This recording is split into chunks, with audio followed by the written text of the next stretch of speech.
Look at this. Dumbbells, dumbbells, and dumbbells. I love dumbbells. Using dumbbells is great. You can use it for curls, shoulders, triceps, bench, whatever you really want. Man, I love curls. I'm gonna do curls every day until I die.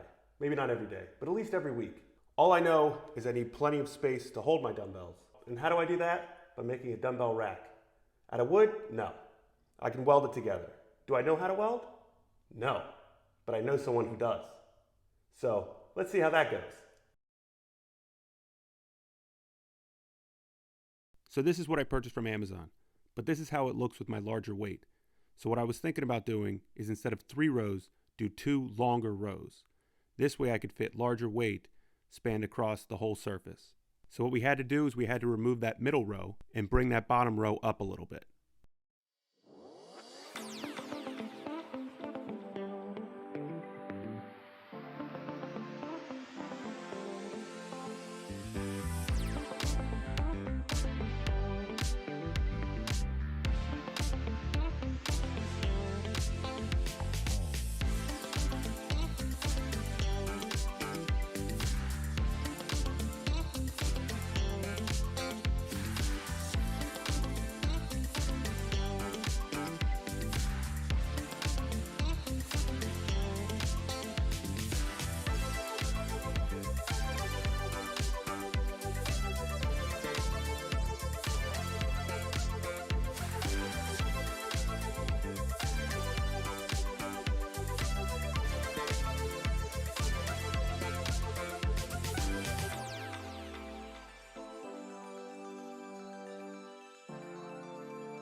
And I know you're probably thinking, wow, John, for this being your video, you don't really seem to be doing any of the actual work.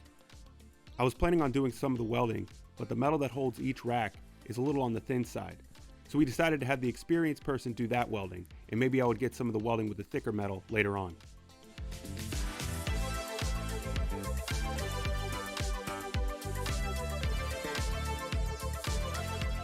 Hey look, I'm helping.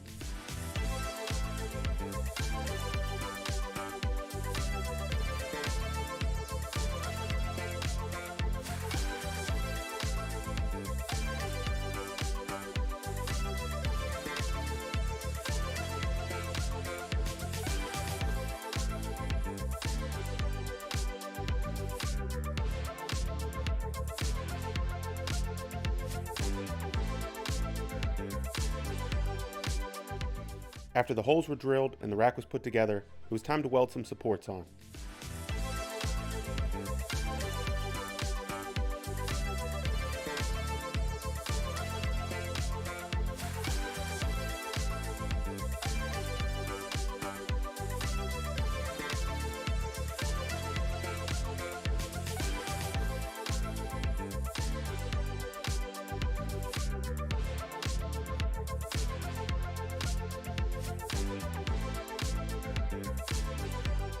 And finally, it was my chance to weld.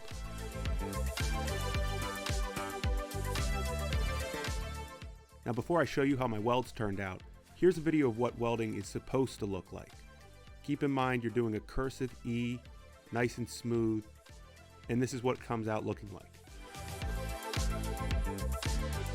Now here's what my welds look like. Not bad, right?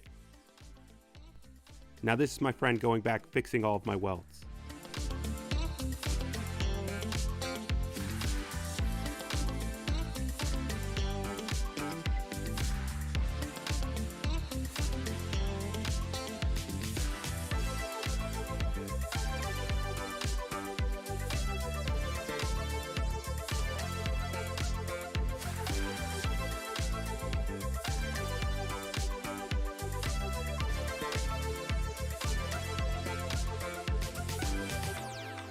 Now we added a primer coat to make sure it doesn't rust.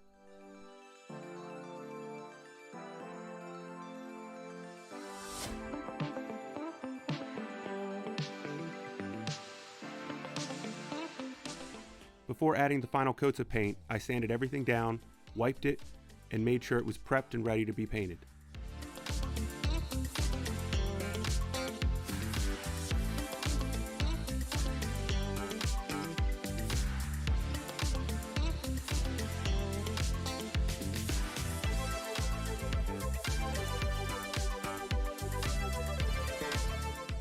type of paint I used was for truck beds. This way it would be a little thicker and it wouldn't scratch as much when I would put the dumbbells onto the rack.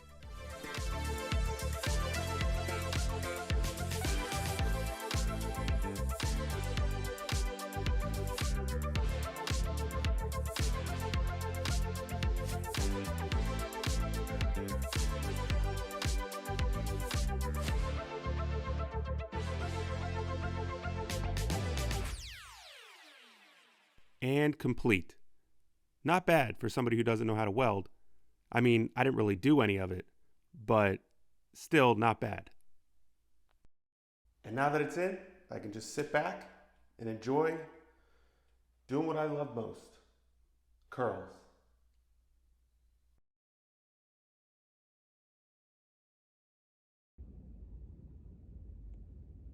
Not good. Your biceps muscle is right here. That black line is the tendon going down to where your radius will be, because your radius is where this attaches. So this is the view that's concerning for the partial tear. So this black is a cross section of your distal biceps tendon. You can see there's some fluid down here. So this is the zone of injury. Fluid is indicative of a tear. But if you notice, it looks like the tendon is still attached to the radius. So that means that if there's a tear here, it's likely a partial thickness tear, and there's still some tendon attached to the bone.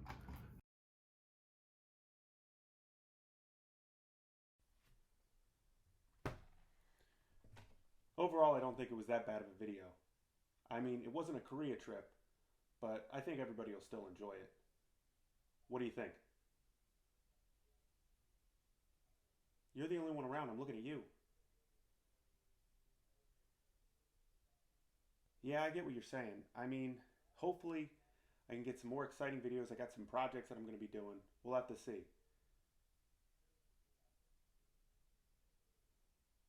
I like your thought process. You're a good boy. I love you.